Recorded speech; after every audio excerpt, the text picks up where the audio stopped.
குறைந்த நடுத்தர வருமானம் கொண்ட நாடுகளின் இந்தியா அண்டை நாடுகளை விட பின்தங்கியுள்ளதாக காங்கிரஸ் பொதுச் செயலாளர் ஜெய்ராம் ரமேஷ் தெரிவித்துள்ளார்.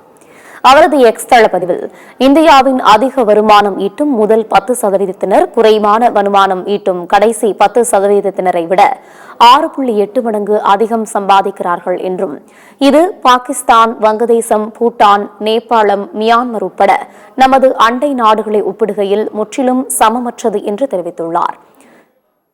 இந்தியாவில் பெரும்பாலான தொழிலாளர்கள் முறைசாரா குறைந்த ஊதியம் கொண்ட சுய தொழிலில் ஈடுபட்டுள்ளனர் என்றும், இதனால் ஊதியத்தில் ஏற்றத்தாழ்வு அதிகம் உள்ளது எனவும் தெரிவித்துள்ளார். தொழில் முனைவோரை ஊக்குவிப்பதற்காக பிரதமர் உருவாக்கிய பொருளாதார கொள்கையின் விளைவுதான் இது எனவும் ஜெய்ராம் ரமேஷ் குறிப்பிட்டுள்ளார். சாதாரண மக்களுக்கு பக்கோடா, தேர்வு செய்யப்பட்ட சிலருக்கு மட்டும் அல்வா என்று ஜெய்ராம் ரமேஷ் விமர்சித்துள்ளார். சர்வதேச தொழிலாளர் அமைப்பு சமீபத்தில் வெளியிட்ட 2024-25 ஆண்டிற்கான உலகளாவிய ஊதிய அறிக்கையில் ஜெய்ராம் ரமேஷ் இதனை பதிவிட்டுள்ளார்.